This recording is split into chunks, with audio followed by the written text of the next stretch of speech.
On this edition of Lexington Now, week 4 of Severe Storms Preparedness Month, solid waste events, and pandemic assistance.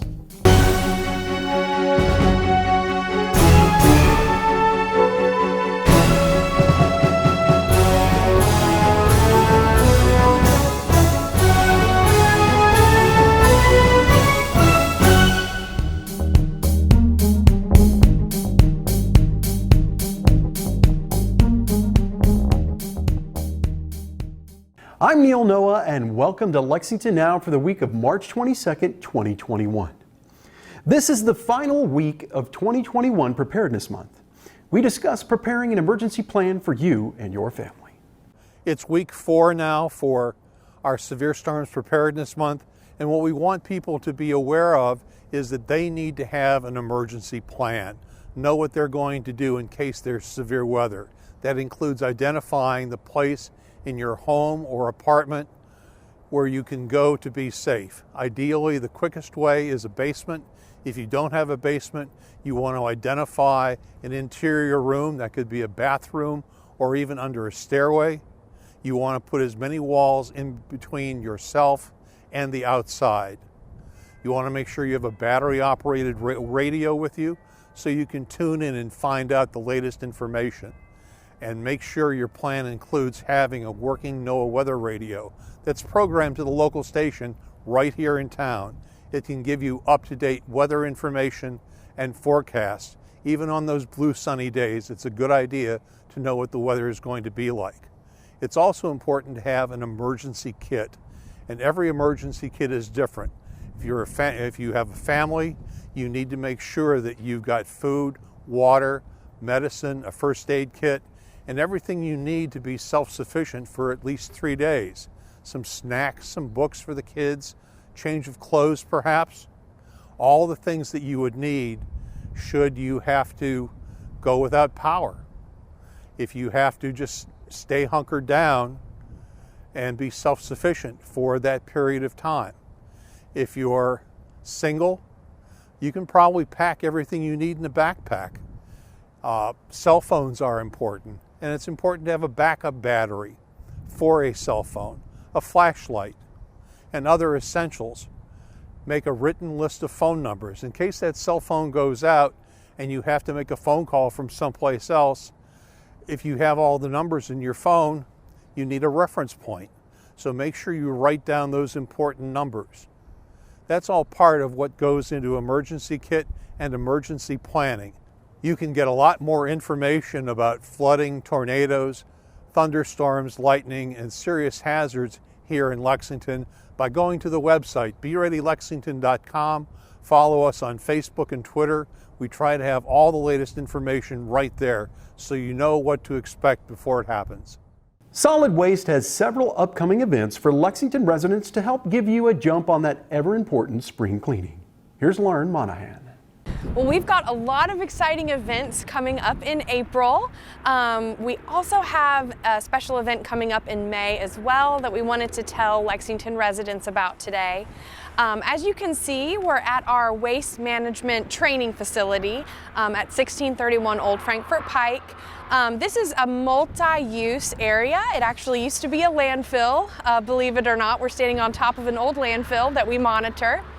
So we use it for training, as you can see in the background. We also use this area for our community events. We have an event coming up Saturday, April 17th. It's our mulch giveaway. This is an event where we take yard waste material that's been collected by city crews. It's been mulched over a 6-month process, and we give that back to the residents of Lexington at our mulch giveaways. This will be, again, Saturday, April 17th, here at 1631 Old Frankfort Pike. We'll have an entrance through Jimmy Campbell Drive. It's just down the road. We'll have an electronic sign out there, so look for that. We'll have employees throughout the event area to help guide you in the right direction. And we'll have 2 ways that you can get mulch that day. We'll have a self-haul pile, so if you just want to fill up a couple little buckets or bags, bring a shovel and you can fill up in that area, and just let us know when you arrive if you'd like to do that. Otherwise, we can fill up the back of a pickup truck or a trailer with a couple scoops of our mulch. This event is first come, first serve. So we'll begin at 8 a.m. on Saturday, April 17th. So just come on down and get some mulch, and we'd be happy to see you there. We have another event the following weekend. It'll be Saturday, April 24th. That'll be our community paper shred event. This is a great way to get rid of paper material, file folders, things of that nature that may contain sensitive material that you do not want to recycle through the curbside program. So we work in partnership with Shredded. They're a company here in Lexington. They're a division of the company Stericycle, and they are a great community partner. They help us. They bring their mobile shredding trucks out. We'll begin that event at 9 o'clock here, same place, 1631 Old Frankfort Pike. We'll have entrance down a little bit further towards town, so it'll be at Jimmy Campbell Drive. You can bring up to 5 boxes or bags of paper. Just make sure it's dry. They can't shred wet paper, unfortunately. It can have staples or paper clips. Those are just fine. However, anything thicker than that, like a binder clip, for example, cannot be shredded and can cause issues with their machinery. So I mentioned mobile shredding trucks. That is a great way to know that your material will be shredded here on site. So don't worry, they do a confetti shred as well, which is opposed to a spaghetti shred. So that's even more secure and safe. They just shred it up into really small little pieces like confetti. So we'll be here until 2 o'clock that day. Again, 9 a.m. to 2 p.m. on Saturday, April 24th. We'll have our community paper shred event, and that is free to residents of Lexington. Now, our last event of the spring will be our hazardous waste collection. That one is a great way to get rid of any hazardous chemicals, materials that you've got sitting around the house. For example, we take pesticides, pool chemicals, furniture varnishes, anything that you think, oh, hey, I don't think I should throw this out in the regular waste, especially if it's a liquid chemical. Bring that out to us at that event. That'll be Saturday, May 22nd. And that is free for all Lexington residents. We'll have lots of employees out that day helping direct you. Again, our entrance is not at the entrance at 1631 Old Frankfort Pike. We'll have an employee there kind of ushering you a bit further down the road to Jimmy Campbell Drive. That event will start at 8:30 a.m. on Saturday, May 22nd. We'll be here until 3 o'clock that day. So we'll be taking all sorts of materials, any sort of paint materials that you've got. We've got a full list on our website, or you can call LexCall 311 to get some more information on that. We also have a survey that we want residents to partake in. We want you to do that digitally this year, so try to get that done before you come out to the event. You can go to our website, www.lexingtonky.gov/HHW event. That will take you directly to our website. It'll have all the materials that we'll take that day. So hopefully it'll answer most of your questions that you've got. We'll also have a link to that survey. And this survey is in part of the program that we participate in with the state of Kentucky. We apply for grant funding to help pay for the safe disposal of those hazardous materials. So again, Saturday, May 22nd, we'll be out here collecting hazardous waste from all residents in Fayette County. And call LexCall 311 at 425-2255 if you need more information on any of these spring events. Now, a special note for COVID-19, we have a special procedure. We're asking all residents who come out to any of our spring events to please remain in your vehicle at all times with your windows rolled up. This will help protect our employees that day, and it will also protect you, the participants in the event.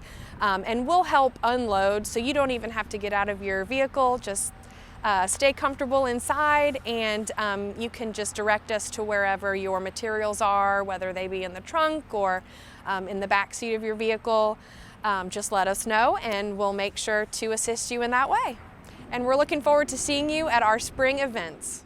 When we come back, we talk about pandemic assistance.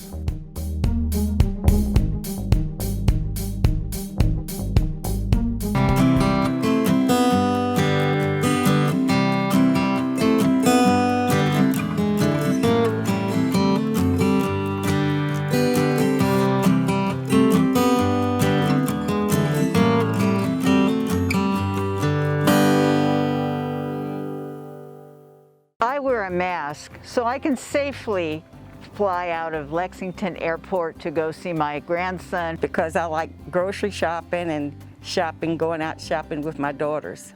So I can feel safe when I go shopping or go to the grocery. In memory of my husband, Bill McCann, who was a community leader, and he would have supported this cause. Help me and wear yours too. Help me and wear a mask too.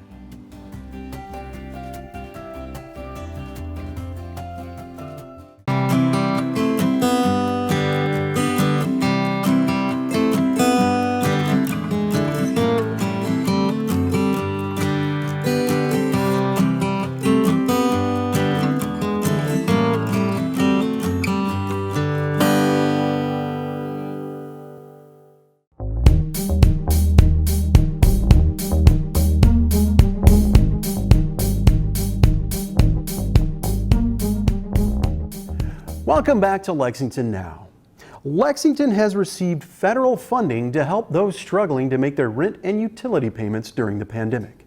Charlie Lanter walks us through the program. In the bill that Congress passed in December, where everybody got their most recent stimulus check, also in that bill was an appropriation for emergency assistance for renters for rent and utilities. The beauty of this program is it doesn't just say, we'll pay your back rent up to $3,000 or up to $4,000, which is pretty typical with those kinds of programs. This program basically says, look, we'll pay all the rent you owe, back rent, going back 12 months. It'll also pay 3 months forward. So as long as you're eligible, it will pay your rent for 3 months forward to help keep you stable. The total benefit is 15 months. So you can do 12 back, 3 forward, or some combination, but you can't get more than 15. We also can pay utilities, utility arrearages, and we're still working through maybe a couple other types of expenses that we might be able to pay. The household income has to be at or below 80% of area median income. And we'd look at your past month of income and extrapolate that out to what an annual income level would be. So that would include not just active income, but unemployment, any other payments that are coming into the household, and then we calculate your annual. So what we'll find is there are people whose normal annual income would be well above that, but they've lost a job, they've been furloughed, they've had their hours cut. So we're looking at that past month to see what your current situation is. So that's important because I don't want someone to think I make too much, I'm not eligible, because it's about where are you today, not where were you before the pandemic. Also, you have to demonstrate that your household was economically impacted by COVID-19. So you're kind of going to demonstrate that as part of your application with your income, because you're going to have an unemployment letter, or if you're just using unemployment as part of your income. We're expecting to see some other interesting impacts, because it also could mean your expenses went up. Did you take in relatives, children who have to do school all day? Did you have unforeseen medical expenses because someone in the household contracted COVID? So these are all contributing factors that we have to document to make sure that the reason you didn't pay your rent was not just strictly economic, but it was also related to the pandemic. Visit the website www.covid19renterhelp.org. They will be able to read all about the program. Everything I've been talking about, it'll have the details on there, probably more details than I've been able to get into today. But more importantly, it has a link to the application. So you can click on the application, you can submit. It also has the program documents that you're going to have to fill out. So you can go ahead and download those and start filling them out, which includes, the things about documenting your income. There's a landlord-tenant agreement that your landlord is going to have to sign accepting the funds. So all those things are on the website as well. We have a prioritization process because what we got to do is make sure if someone has an eviction scheduled for tomorrow that we get on that, So we triage that to sort of prioritize anything that has an immediate threat. And then we get those referred to our partner, Community Action Council, who's actually processing and paying the rent, processing the application and paying the rent. So if you apply, you're actually going to be contacted back by Community Action to submit to them your documentation for eligibility, and then they'll be the ones that pay the rent to your landlord. The goal is to keep people housed.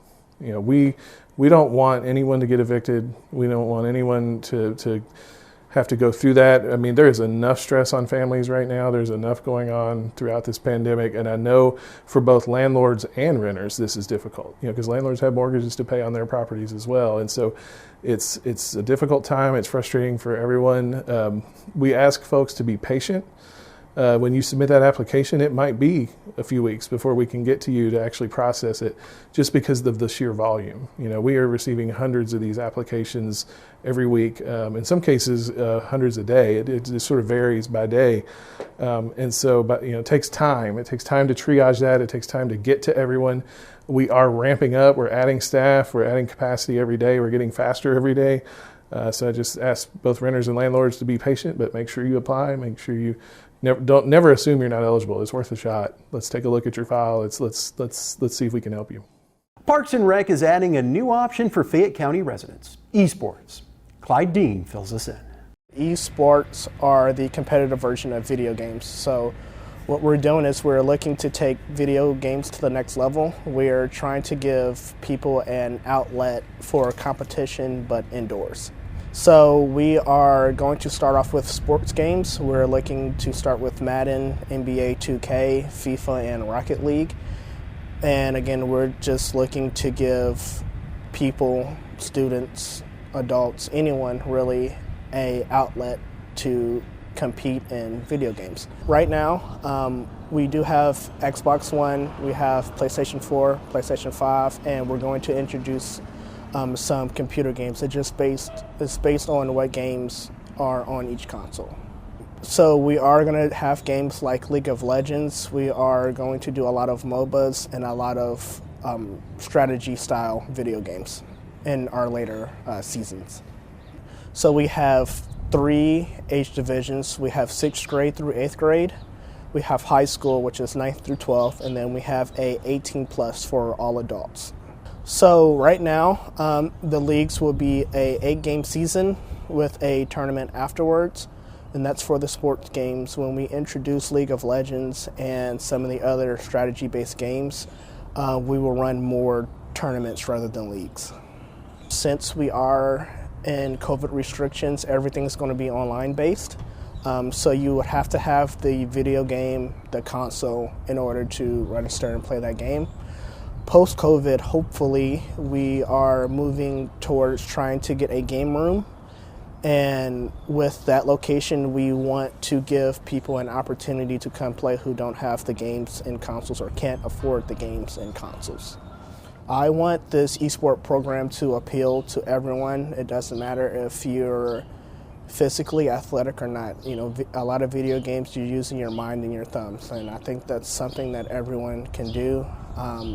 I want the middle schoolers to be able to say that they're, doing something competitive, even if they're not doing something physical. Same for high schools, same for adults. I want the eSport program to eventually encompass, a lot of the internet safety. I just want it to be a safe space. I want middle schoolers, I want high schoolers who are being graded a lot on certain, things in school. I want them to use eSports as an avenue to, get better grades, to encourage them to, be better in life. If you want more information, go to our website, lexingtonky.gov, and just search eSports in the search tab. Just click on the eSports tab and we'll have all current information for you. Urban County Council is on their spring recess, so there are no meetings to tell you about this week. But when there are, we bring most of these meetings to you live. Check out our website for the most accurate and up-to-date coverage of city business. We continue to keep you up to date on how the city is handling the pandemic via our official COVID-19 response site, including testing and vaccination sites. Simply click on the banner at the top of our homepage. That's all for now, but as always, you can keep up with us on social media, check out the latest traffic updates on Twitter at LexRex, or catch our live traffic cams on lexingtonky.gov. For all of us at Lex TV, I'm Neil Noah, and that's it for now.